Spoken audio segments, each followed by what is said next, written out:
رسول اللہ صلی اللہ علیہ وسلم نے فرمایا مزدور کو اس کی اجرت پسینہ سوکھنے سے پہلے دے دو. ہمارے ہاں کیا رواج پڑ گیا، کیا کہا جاتا ہے؟ بولا اگر اس کو مزدوری دے دی نا بھاگ جائے گا سالا، کل نہیں آئے گا. بولا کچھ پیسے روک کے رکھو. میرے محترم ذرا ہم سوچیں، اپنی عقل کو استعمال میں لائیں.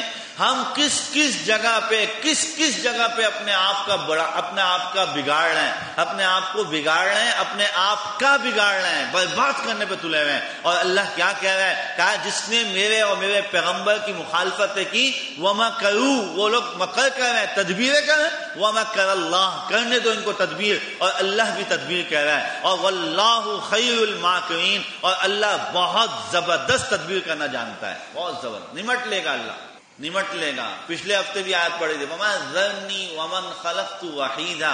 اللہ کہہ رہا ہے میں کافی ہوں، چھوڑ دو ان کو. جن لوگوں کو میں نے پیدا کیا ان کو میں پکڑنا بھی جانتا ہوں، میں ان سے نمٹنا بھی جانتا ہوں. ذرنی ومن خلقت وحیدا ومہدت له تمہیدا ثم یطمع ان ازید کلا. اللہ عجیب، اللہ نے ایسا پکڑا ہے نا لوگوں. بولا نہیں ان کو چھوڑ دو، میں خود نمٹ لوں گا. یہ مزدور کو دبانے دو. اگر یہ اس کا مزدور ہے، یہ اپنے مزدور کو دبا رہا ہے، تو یہ مالک بھی سوچ لے کہ اس کا بھی کوئی مالک ہے.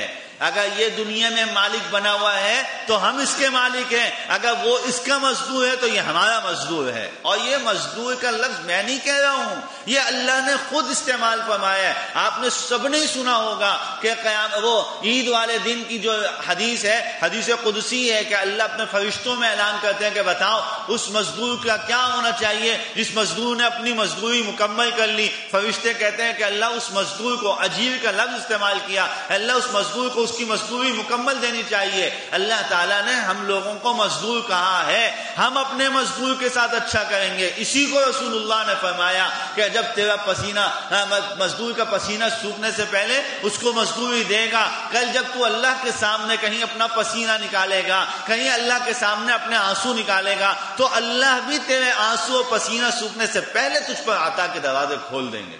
ہمیں آج اس کا احساس ختم ہو گیا.